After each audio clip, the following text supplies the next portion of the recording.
दोस्तों नमस्कार। एनसीईआरटी गणित कक्षा 10वीं में आप सभी का स्वागत है। आज हम प्रश्नावली 1.4 का प्रश्न संख्या 3 का 1, 2, 3 तीनों क्वेश्चन को इसी वीडियो में हल कर रहे हैं। तो आइए देखिए क्या पूछ रहा है, क्या कह रहा है। पहले क्वेश्चन को समझते हैं।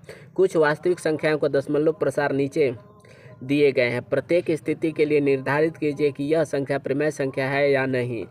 यदि प्रमेय संख्या है और p बाई क्यू का रूप की है तो q के अभाज्य गुणनखंड के बारे में आप क्या कह सकते हैं। सबसे पहले तो क्वेश्चन पूछ रहा है कि ये जो दिया है ये प्रमेय संख्या है कि अप्रमेय संख्या। अगर प्रमेय संख्या है तो q का मतलब कि हर का अभाज्य गुणनखंड क्या होगा। तो इस क्वेश्चन को बनाने से पहले हमको सबसे जरूरी है कि प्रमेय संख्या क्या होती है यह और अप्रमेय संख्या क्या होती है वो पहचानना। अगर वो उसको पहचान गए तो क्वेश्चन बन जाएगा। तो प्रमेय संख्या और अप्रमेय संख्या हम अपने पिछले वीडियो में भी बता चुके हैं, जाकर वहाँ देख लीजिएगा। अगर वहाँ नहीं देखे हैं तो यहाँ ध्यान से समझ लीजिएगा, क्योंकि इस क्वेश्चन को बनाने से पहले तो हमको पता होना चाहिए कि कौन प्रमेय है और कौन अप्रमेय है। तो यहाँ देखिए पहले प्रमेय बता रहे हैं कि परिमेय संख्या। प्रमेय संख्या क्या होती है? वैसी संख्या जो p बाई क्यू के रूप में लिखेंगे उसी को प्रमेय कहेंगे। जहाँ q equal to not zero, मतलब q का मान जीरो नहीं होना चाहिए, ठीक है ना। मतलब q का मान जीरो नहीं होना चाहिए। इसको छोड़कर सारे p बाई क्यू के रूप में लिखा है तो प्रमेय होगा। जैसे एग्जाम्पल से देखिए 3/4 तो प्रमेय संख्या हो जाएगा। ऊपर p है नीचे q है तो p बाई क्यू के रूप में है। कुछ भी हो सकता है 61/100, ठीक है ना, ये भी प्रमेय संख्या हो जाएगा। या केवल हम कह सकते हैं 5 भी प्रमेय संख्या है, क्योंकि हर नंबर के नीचे एक छिपा रहता है। तो ये p हो गया, ये q हो गया। उसी तरह स्क्वायर रूट 4 का ये √4 प्रमेय संख्या है कि नहीं। तो इसका वर्गमूल कितना होता है? तो इसका वर्गमूल 2 होता है और 2 के नीचे एक छुपा है तो √4 भी हमारा प्रमेय संख्या है, ठीक है। यहाँ देखिए 13/0 नीचे जीरो आ गया तो ये प्रमेय नहीं कहेंगे। ये हमारा क्या होता है? इन्फिनाइट नंबर होता है, अनंत होता है, तो ये प्रमेय संख्या नहीं कहेंगे, ठीक है ना। इसको कह देंगे इन्फिनाइट नंबर है ये, ठीक है। अगर वही ऊपर जीरो और नीचे कुछ हो जाएगा ये चाहे 4 तो ये प्रमेय संख्या है, ठीक है। तो ये प्रमेय संख्या कहलाते हैं। आगे देखिए अप्रमेय संख्या। अपरिमेय संख्या तो कह रहा है कि अप्रमेय संख्या किसे कहते हैं? तो वैसी संख्या जो कि p बाई क्यू के रूप में नहीं लिखा हो, ठीक है। जो p बाई क्यू के रूप में नहीं लिखाता है ना तो उसी को अप्रमेय संख्या कहते हैं। या जिसका वर्गमूल नहीं निकलता उसे अप्रमेय संख्या कहते हैं। तो यहाँ पर देखिए रूट है 2, √2 का वर्गमूल नहीं निकलेगा तो ये अप्रमेय संख्या है। √3 इसका भी वर्गमूल नहीं निकलेगा तो ये अप्रमेय संख्या है। उसी तरह √7, √11 ये सब अप्रमेय संख्या है, ठीक है। इसमें एक चीज़ और देखिए, क्योंकि क्वेश्चन में पूछ रहा है। मान लीजिए पाई का मान, तो पाई का मान क्या होता है? पाई का मान 22/7 होता है। 22/7 को यहाँ भाग देंगे इसमें तो यहाँ पर हमको 2 गो मान आता है, ठीक है। एक ओरिजिनल मान आता है, तो एक जो ओरिजिनल मान आता है तो कटेगा कितना? 3.142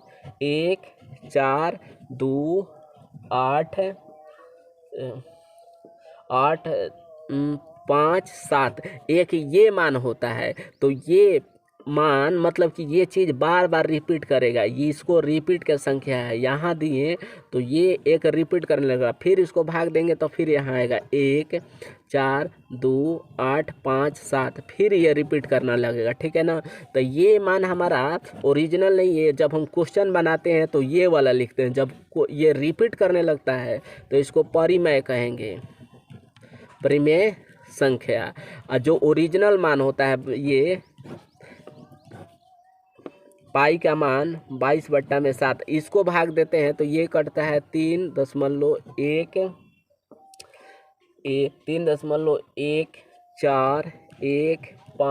और होता है 9 2 6 5 3 5। ये चलता ही जाता है, ये चलता ही जाता है। पाई का मान ये चलता ही जाता है, जो कि इसको हम ओरिजिनल मान कहते हैं। ये वाला ओरिजिनल मान है।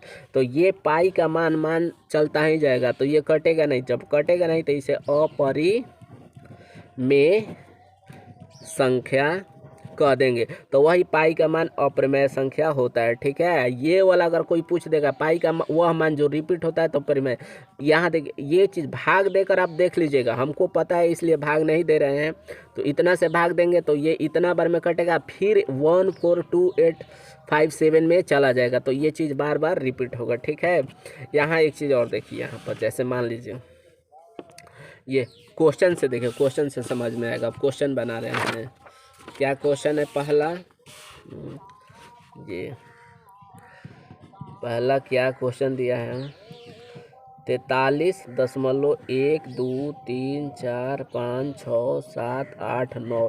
अब ये बताना है कि परिमेय संख्या है कि अप्रमेय संख्या। अगर परिमेय है तो इसका क्यू का क्या हो जाएगा, अभाज्य गुणनखंड। तो देखिए मतलब कि कोई संख्या से, इसका मतलब ये दिया है किसी संख्या से भाग देने पर आंसर हमारा ये आया है 43 दशमलव के बाद नंबर ऐसे पढ़ते हैं 1 2 3 4, मतलब डिजिट में पढ़ते हैं 1 2 3 4 5 6 7 8 9 9। दशमलव के बाद अगर कोई संख्या भाग दिया गया है तो इतना ये पूरा पूरा कट गया है। जब पूरा पूरा कट जाता है तो इसको हम परिमेय संख्या कहेंगे। ये परिमेय संख्या है। ठीक है, ये परिमेय संख्या। अब परिमेय संख्या है तो इसका अभाज्य गुणनखंड क्या होगा, क्यू का। तो देखिए इतना 1 2 3 4 5 6 7 8 9। दशमलव को हटाएंगे तो ये 1 हो जाएगा, दशमलव की जगह पर 1 है। जय गो अंक रहता है तय गो जीरो, तो 9 गो है तो 9 गो जीरो। 1 2 3 4 5 6 7 8 9 गो ये दे दिए। आगे देखिए अब इसका 43 1 2 3 4 5 6 7 8 9। इसको हम ऐसे लिख सकते हैं 10 गुणे 10 गुणे 10 गुणे 10 गुणे 10 गुणे 10 गुणे 10 गुणे 10 9 बार। 1 2 3 4 5 6 7 8 4 4 8 1 9। अब इसको गुणा करेंगे तो यही ना नंबर आएगा। ठीक है, अब यहाँ पर अगर इसका हम अभाज्य गुणनखंड करें, इसका 10 का, तो देखिए 10 का अभाज्य गुणनखंड क्या होगा, 2 और 5। तो इसका 2 और 5, इसका भी 2 और 5, इसका भी 2 और 5, मतलब सबका 2 5 2 5 होगा। ठीक है ना, तो 2 के पावर कितना आएगा, 2 कै गो आएगा। तो देखिए जय गो 10 है तय गो 2 आएगा, तो 9 गो 10 है तो 2 के पावर 9 हो जाएगा। तो यहाँ लिखेंगे 43 12 43, ये ऊपर वाला 43 12 3 4 5 6 7 8 9 और नीचे तो 2 के पावर देखिए कै गो 2 2 आया, सब में 2 2 गो आएगा तो 9 गो है, तो 9 गो। कै गो 5 आएगा तो 9 गो है, ये 10, तो 9 गो 5 आएगा तो 9। तो वही तो कह रहा है यहाँ पर कि इसका अभाज्य गुणनखंड क्या आया, तो अभाज्य गुणनखंड क्या आया, तो 2 और 5 में आया। तो लिख देंगे यहाँ पर आंसर, क्यू के अभाज्य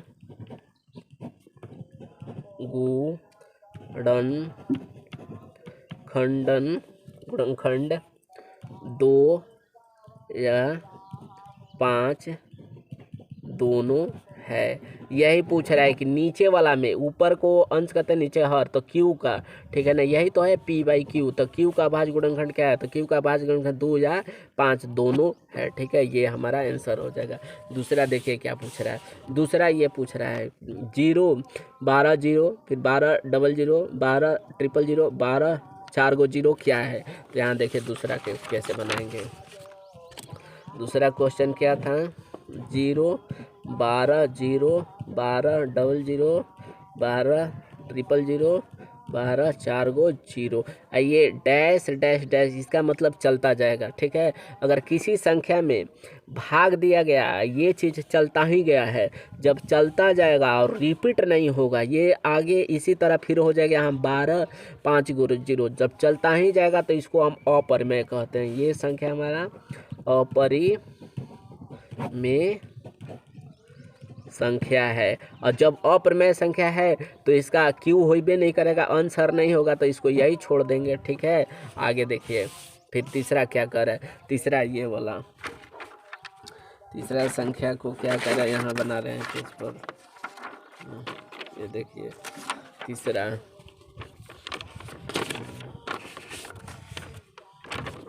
ये तीसरा जो है 43 1 2 3 4 5 6 7 8 9 ये रिपीट कर रहा है, मतलब ये चीज़ रिपीट कहलाता है, ये बार बार आता है। मतलब किसी संख्या में अगर मान लीजिए कोई संख्या से भाग दिए तो हमारा आंसर इतना है 43 1 2 3 4 5 6 7 9, फिर भाग देने पर यही आने लगा 1 2 3 4 5 6 7 8 9, तो वही कर रहा है, ये चीज़ रिपीट कर रहा है। तो वहाँ भी पता है जब रिपीट करता है तो उसको परिमेय संख्या कहते हैं, ठीक है ना। तो ये क्या हो जाएगा हमारा, रिपीट कर रहा है तो ये परिमेय संख्या है, परिमेय संख्या है, ठीक है।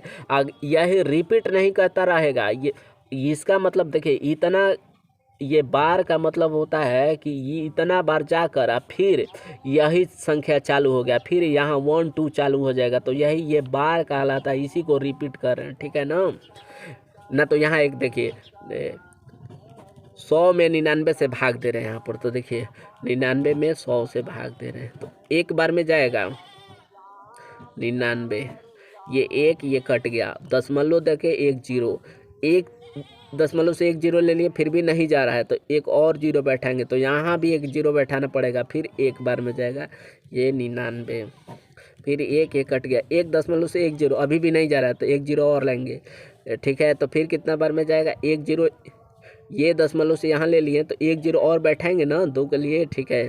फिर ये कितना, एक बार में जाएगा यहाँ पर ये 99, फिर ये कट गया, फिर आगे देखिए, फिर एक दशमलव से 1 0 ले लिए, अब नहीं जा रहा है, तो एक और 0 का काम है, तो यहाँ एक और 0 लेंगे, तो ये इतना हो जाएगा। फिर देख कितना बार में, एक बार में जाएगा ये 99। तो देखिए यहाँ ये संख्या क्या कर रहा है, रिपीट कर रहा है, 0 1 0 1 0 1, ठीक है ना। तो वही चीज़ जब रिपीट करता है तो परिमेय संख्या कहते हैं, और ये परिमेय संख्या है तो इसका अभाज्य गुणनखंड लिख देंगे यहाँ पर, ये परिमेय संख्या है तो Q के अभाज्य गुणनखंड 2 या 5 के अंतरिक्त एक और होगा। इसमें एक अतिरिक्त कैसे, एक और कैसे होगा, जैसे पहला क्वेश्चन हम बताए हैं, देखिए इसमें इसका अभाज्य गुणनखंड किए हैं इससे, ठीक है ना। तो इसका अभाज्य गुणनखंड ये पूरा कट जा रहा था, ये चीज़ देखिए ना रिपीट हो रहा है ना आगे चल रहा है, जब पूरा कट जा रहा है तो इसका तो अभाज्य गुणनखंड दिखा दिए केवल 2 और 5 में है, लेकिन इस संख्या में इसमें, ठीक है, ये कट नहीं रहा है, 2 और 5 तो आएगा, तो 2 और 5 के अलावा एक संख्या और आ जाएगा, ठीक है। तो 2 और 5 के एक संख्या और आ जाएगा, तो वही कह रहा है कि Q का अभाज्य गुणनखंड 2 और 5 के अतिरिक्त एक संख्या और आएगा, ठीक है। यही इसका Q का अभाज्य गुणनखंड है, यही लिख देंगे आंसर, ठीक है। अगर वीडियो पसंद है तो इसे एक लाइक शेयर सब्सक्राइब करिएगा, ठीक है। थैंक्स।